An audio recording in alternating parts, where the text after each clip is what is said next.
So I had a lot of fun a few weeks ago ranking what I believe to be the 10 most egregious acting Oscar snubs of the 2010s. It was so much fun to read your comments and see who I left off the list. One I feel really stupid in leaving off was Adam Sandler for Uncut Gems. That was my favorite performance of 2019, and I just forgot to include it. That should have been in there. But now it's time to go back the previous 10 years, 2000 to 2009. Who gave amazing performances in this decade, who the Academy essentially gave the middle finger to? Who should have absolutely been Oscar nominated, but then wasn't? Are you ready? It's time to talk the most annoying acting Oscar snubs of the 2000s. Here we go. Number 10, Julie Delpy, Before Sunset. But it's my fault. I know it's my fault because I never felt it was the right man. Never. But what does it mean, the right man? The love of your life? The concept is absurd. The idea that we can only be complete with another person is evil, right? So I started my 2010s video talking about Julie Delpy in Before Midnight. Why not start this video talking about what I believe to be an even better performance from Delpy in Before Sunset from 2004 by director Richard Linklater. Before Sunset is one of my favorite films of all time. It gets better every time I watch it. It's so perfect. It's 80 minutes long, detailing a conversation in real time in Paris. Jesse and Celine are 9 years older. They are wiser. They're a little bit more relaxed about life. But Celine especially has gone through many painful breakups, and in some ways believes Jesse to be the reason why she has struggled so often in romance. Ethan Hawke is of course great in the movie too, but I always go back to that Julie Delpy performance, the sense of frustration, the sense of loss, that scene in the car where she goes off on him and wants to get out by any means necessary. That is a striking scene, and then that last part in her apartment where she sings him a song with her guitar.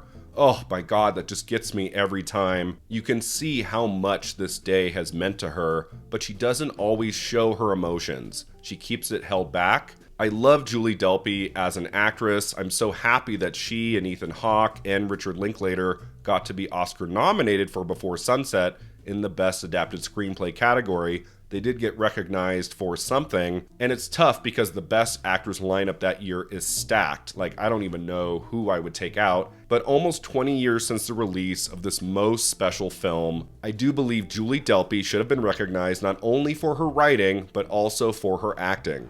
I want to see if you stay together or if you dissolve into molecules. Number 9, Sergi Lopez, Pan's Labyrinth. Ha descubierto usted mi punto débil, la soberbia. Pero estamos aquí para buscar sus puntos débiles. So here is a snub that bugs me because we had so many villains win Oscars at the end of the 2000s. You had Javier Bardem for No Country for Old Men, you had Heath Ledger for The Dark Knight, and you had Christoph Waltz for Inglourious Basterds. There was another amazing villainous performance in 2006 that I think should have been recognized by the Academy, and he barely got nominated anywhere. I'm talking about Sergi Lopez in Pan's Labyrinth, just one of the great, great films of the 2000s. I think it's Del Toro's masterpiece. That movie floored me. I mean, there's 1,000 things to recommend about that movie. It's more than just the performances. I mean, visually, the music, the special effects. But that Sergi Lopez performance has never left me. I find it very haunting. He's so brutal, so sadistic, and the way he ratchets up his intensity to an 11 after he gets that blade through his mouth. I mean, it's just an incredible performance, and I don't know what happened there. I don't know why he didn't get into Golden Globes or SAG or Critics' Choice. Like, I just found that performance to be amazing. Hubiera sido mejor para usted. Eso lo sabe. No lo entiendo. ¿Por qué no me obedeció? Number 8, Scarlett Johansson, Lost in Translation. I just don't know what I'm supposed to be. You know? I tried being a writer, but I hate what I write.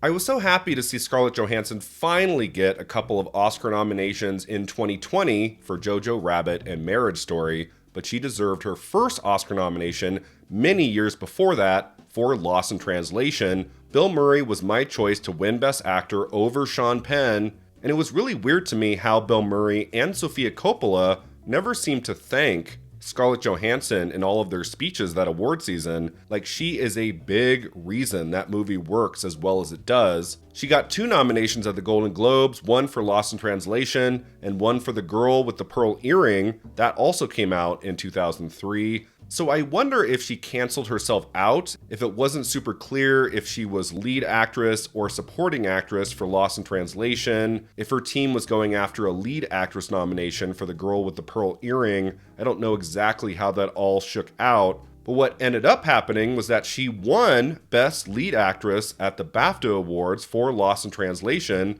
and then she didn't get in at the Oscars for anything. That has never sat well with me. Scarlett Johansson should have gotten an Academy Award nod for Lost in Translation. She is so real, so authentic, so moving, especially in that last scene. She is exceptional in that film. Hi. Number 7, Jim Carrey, Eternal Sunshine of the Spotless Mind. It would be different if we could just give it another go-round. Jim Carrey is one of my all-time favorites. I grew up with him in the mid-90s and all of those great comedies he made, and then he transitioned into drama in The Truman Show and then in Man on the Moon. But I think his most impressive dramatic performance on film is in Eternal Sunshine of the Spotless Mind from 2004. What an astonishing film that is. One that I think improves with age. Every time I watch it, it just hits me hard in the chest. It is such a groundbreaking film. And what pains me about the Carrey snub is that I think he might have come close, given that Kate Winslet got into Best Actress and the movie won Best Original Screenplay, so it was clearly well liked. There had to be some thinking in 2004, early 2005, that Jim Carrey was overdue for an Oscar nomination after he was snubbed for both The Truman Show and Man on the Moon. And I just think in his long career, if he had one Oscar nomination, Eternal Sunshine would have been the most appropriate place to reward him with that. He was never going to win that year. That was Jamie Foxx's year for ROWE, his old co-star from In Living Color. But if memory serves, Carrey only got in at the Golden Globes in the comedy or musical category, very well deserved, but I would have liked him to have gotten in at SAG and at the Oscars. That would have been such an awesome Academy Award nomination for one of my all-time favorite actors. What? I don't know. What Just do you want, Joel? Just wait. I don't know. I want you to wait for just a while. Number 6, Michelle Yeoh, Crouching Tiger, Hidden Dragon. 这世界不是每一件事都是虚幻的。刚才你握着我的手，你能感觉到它的真实吗？ I always find a way to bring Michelle Yeoh back into the conversation, and here she is again, but for very good reason. Everything Everywhere All at Once should not have been her first Oscar nomination. Her first Oscar nod should have been for Crouching Tiger, Hidden Dragon, directed by Ang Lee, from 2000. That was one of my absolute favorite films of that year. I saw it twice in the theater. It blew me away. It was so exciting to see it do well at many of the precursor award ceremonies, to see Ang Lee win at DGA, and for it to do really well, especially at BAFTA, where it did get that Best Actress nomination for Michelle Yeoh. I think there was room for her at the 2001 ceremony, booting out Juliette Binoche for Chocolat. Of course, everything worked out the way it was meant to. Michelle Yeoh eventually won her Oscar, but it would have been really cool for the Academy Award history books for Yeoh to have been nominated previously for Crouching Tiger, Hidden Dragon. That is such a beautiful performance, so emotional, so impressive, with the physical side to her character, but it's more than just the martial arts and those incredible scenes of physical agility. She gives everything to that complicated three-dimensional character. I love the entire cast of Crouching Tiger, Hidden Dragon, but Yeoh simply soars. 那是李慕白的剑。有本事来拿。有本事就别用宝剑。 Number 5, Dev Patel, Slumdog Millionaire. Man, you heavily. Stop crying. It always baffles me that Dev Patel did not get an Oscar nomination for Slumdog Millionaire. It was so beloved that season. It won like everything. It showed up everywhere, and that film's success completely hangs on the Patel performance. He's one of the main reasons that movie works as well as it does, and I was happy to see him get in at SAG.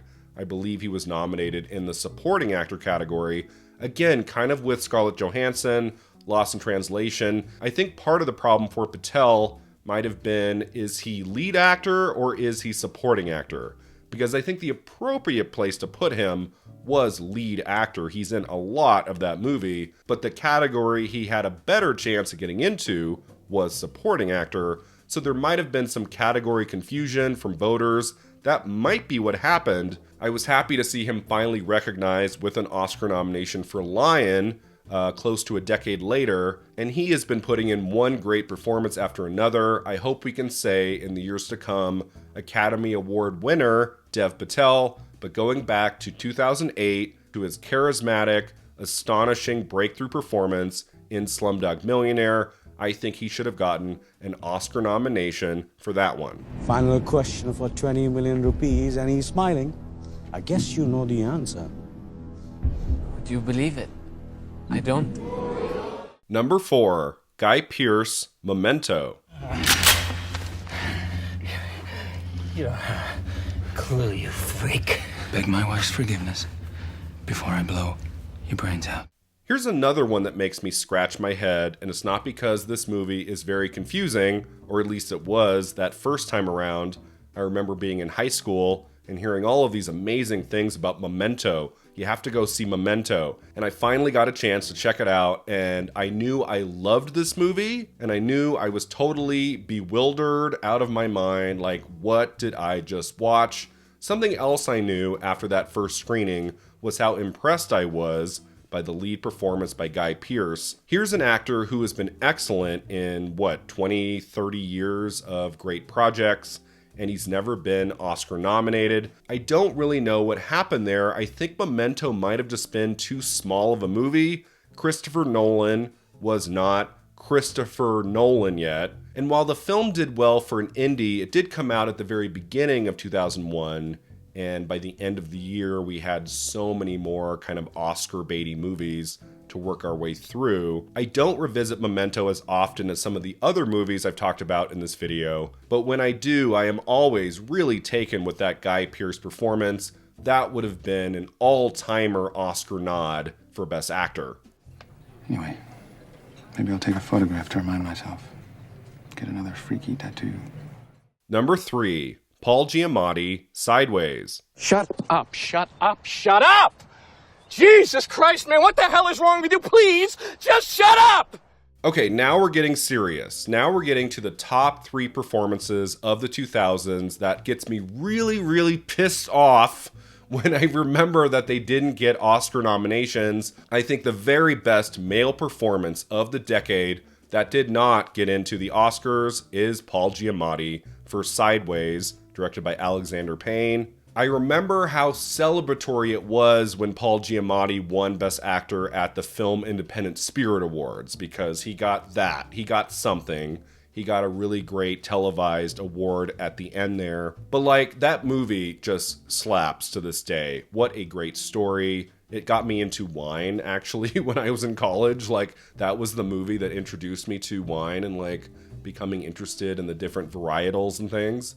And it's also a great writer movie. It's a movie about a failed novelist, a teacher who's been writing this long book forever and his agent cannot sell it. And just every beat of the Paul Giamatti performance in that film is perfection. The Best Actor lineup at that year's Oscars is pretty stacked, but I think we can take out Johnny Depp for Finding Neverland and put in Paul Giamatti for Sideways. I'm happy the movie won the Best Adapted Screenplay Oscar. I'm happy it got into Best Picture. But I'm just like, how does it get nominated for Best Picture, Best Director, Best Supporting Actor, Best Supporting Actress, Best Adapted Screenplay, and you don't nominate Paul Giamatti? He is the best thing about the movie. He is the movie. Like, he is in almost every scene. And he is just extraordinary. It's one of the great male performances in film since the turn of the century, and for that not to be Oscar nominated, it just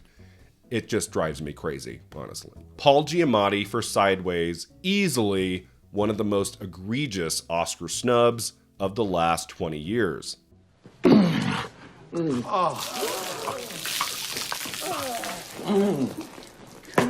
that? Number 2, Uma Thurman, Kill Bill. I should have known. You are the best. Oh boy, now we get to Kill Bill. This one really hurts my heart because Uma Thurman should have gotten an Oscar nomination for that performance. The problem was they split it into 2 movies. One came out at the end of 2003, and then the other one came out at the beginning of 2004. So it didn't really make sense, I guess, to reward her with an Oscar nomination for Kill Bill Volume 1. I kind of get that. And then Volume 2 comes out in April, and then there's a lot of great female performances the rest of the year. So by the time we get to early 2005, I understand why Uma Thurman fell through the cracks. There were probably enough Academy voters like, are we going to reward her for half of a movie? I mean, really, Kill Bill was intended to be one film, and then it was split into 2 films later. And I do believe there is a quote from Quentin Tarantino where he said one of the big regrets of splitting it into 2 movies was that it prevented Uma Thurman from getting a Best Actress Oscar nomination. I think if Kill Bill had come out as like a 3.5 hour film, she gets the Oscar nomination. I mean, how can you not give her an Oscar nod for that incredible performance? I mean, she gets to play pretty much everything in that character. There's the action, there's comedy, there's emotionally devastating drama, moments that rip your heart out. She is giving 110% in that film. I mean, again, it's just because it was split into 2 films. That's what hurt Uma Thurman's Oscar chances. But it just feels weird. It feels weird that she did that great of a job and doesn't get in at the Oscars. She gets 2 Golden Globe nominations, one for Volume 1 and one for Volume 2. That was really cool. But then the Academy just, gives her the middle finger and says, no, not this time. I mean, Kill Bill Volume 1 and Volume 2 were both completely snubbed from the Oscars, if I remember correctly. Did not get a single Oscar nomination across the board. That's really upsetting too. What the hell? I'm happy that Uma Thurman has that Best Supporting Actress nomination for Pulp Fiction, but she should really be a 2-time Oscar nominee. The other nomination should be for her extraordinary once-in-a-lifetime performance in Kill Bill. When you grow up, if you still feel raw about it, I'll be waiting. All right, a few runners up. Maria Bello in A History of Violence. I have always loved Maria Bello as an actor, and I think she should have gotten into the Oscars for both The Cooler and A History of Violence.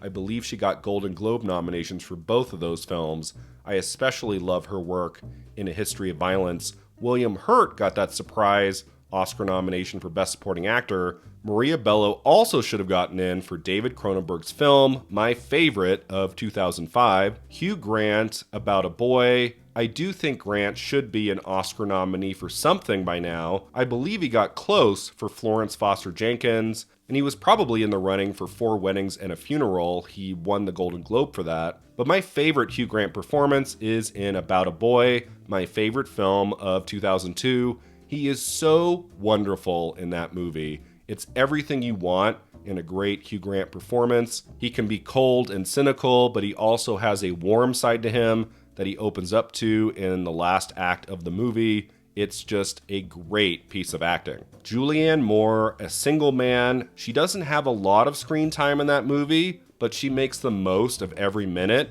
even when she's just like on a phone call talking to Colin Firth. Like, it's just great stuff.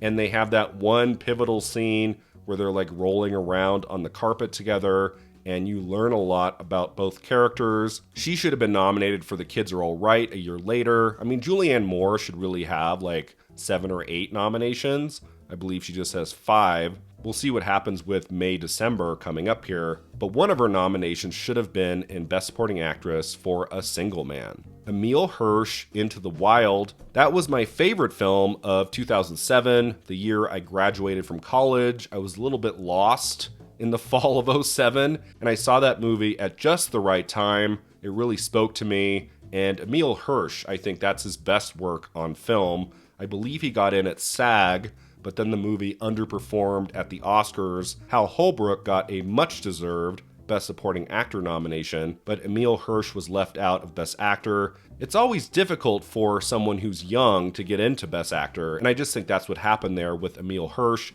but it's a great performance, would have been a fantastic Academy Award nomination. And Kate Winslet, Revolutionary Road. This is a weird one because Kate Winslet obviously won Best Actress for The Reader, a movie that came out the same year, the same month as Revolutionary Road. I prefer her performance in Revolutionary Road from director Sam Mendes, her husband at the time. I think it's the more impressive performance overall. I kind of wish that her Oscar win was for Revolutionary Road. Speaking of Kate Winslet winning an Oscar for The Reader, before I get to my top choice, I wanted to tell you about a recent Oscar Top 10 video I made that you might not have seen. My Patreon exclusive video for June was all about the top 10 actors who won Oscars for the wrong movie. I talk about Sandra Bullock, I talk about Al Pacino, and yes, I talk about Kate Winslet. If you'd like to watch that video, head on over to my Patreon, where I have a lot of exclusive content not available here on YouTube. I have a link in the description below. And finally, what do I think is the most absurd, the most obnoxious acting Oscar snub of the 2000s? It's probably my favorite performance of the decade, Naomi Watts in Mulholland Drive. Before I kill you. I've been asking this question for more than 20 years now. How did Naomi Watts not get an Oscar nomination for her astonishing performance in David Lynch's Mulholland Drive? That is just an all-timer performance, one that we rarely get throughout the years. It's a dazzling movie through and through. I love all of the performances in it, but Naomi Watts is on another level. I mean, she gets to play all kinds of facets to that character, to 2 characters really. I mean, before we go into the box, she's doing great work. But then after we zoom out of the box, those last 20 to 30 minutes, I mean, she is playing a completely different character, one with so many different emotional and physical shades. She gets to be sweet and funny. She gets to be mysterious. She gets to be sexy. She gets to be vulnerable and mad as hell. I think she deserved an Oscar nomination for just that one audition scene where she auditions with that man in the casting room. I mean, that scene, which is done in mostly one long take, is like amazing. Like, it's one of the great acting moments in the movies, which is made even more effective coming after that initial audition scene with Rita, where they're playing it just for fun, and the way that it shifts into this darker, more sexual tone. But her character's longing, her despair in those last few scenes, I have never forgotten. I revisit Mulholland Drive a lot, and I just always fall in love over and over again with that Naomi Watts performance. I open with the question, why did Naomi Watts not get an Oscar nomination for Mulholland Drive? There are, of course, some answers to that. Mulholland Drive was not for everybody. I'm sure a lot of Academy voters didn't know what to make of it, didn't vote for it. I mean, it only got that Best Director nomination for David Lynch. It did not show up in Best Picture. It didn't get into Best Cinematography, which is just like crazy to me. I'm happy that we can call Mulholland Drive an Oscar-nominated film, but it deserved a lot more than just Best Director. That was a stacked Best Actress here. I don't know who you take out. I mean, I guess you could take out Judi Dench for Iris. That's the one I would remove if I had to. But all 5 of those nominees are pretty great. It's not like there's 2 good performances in there, and then you could easily take out the other 3. That's not this Best Actress lineup. And then, of course, Naomi Watts, even though she had been working a lot in the 90s, nobody really knew who she was. by the time Mulholland Drive came around. Like, if she had had one or two other big films before that, if she was a little bit more well known and then she did Mulholland Drive, I think she probably gets the Best Actress nomination, but she was new enough that I feel like some voters thought, well, let's wait and see. Let's see what she does in the next 5 years. Maybe she'll have a performance that we can reward with a nomination, which she did 2 years later for 21 Grams. But even though Naomi Watts has done great work in the last 20 years, nothing she's done has come close to the masterclass of acting she gave us in Mulholland Drive. It is one of my favorite performances in the history of cinema, and it is easily my choice for the most egregious acting Oscar snub of the 2000s.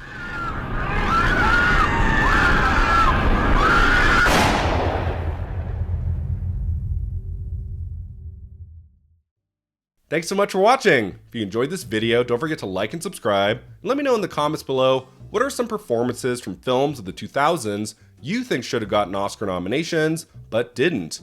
Is there anything you think I left off the list? And remember, if you enjoyed this video, head on over to my Patreon for my latest Oscar Top 10 video, an exclusive video just for the Patreon, all about the actors who won Oscars for the wrong movie. We'll see you next time.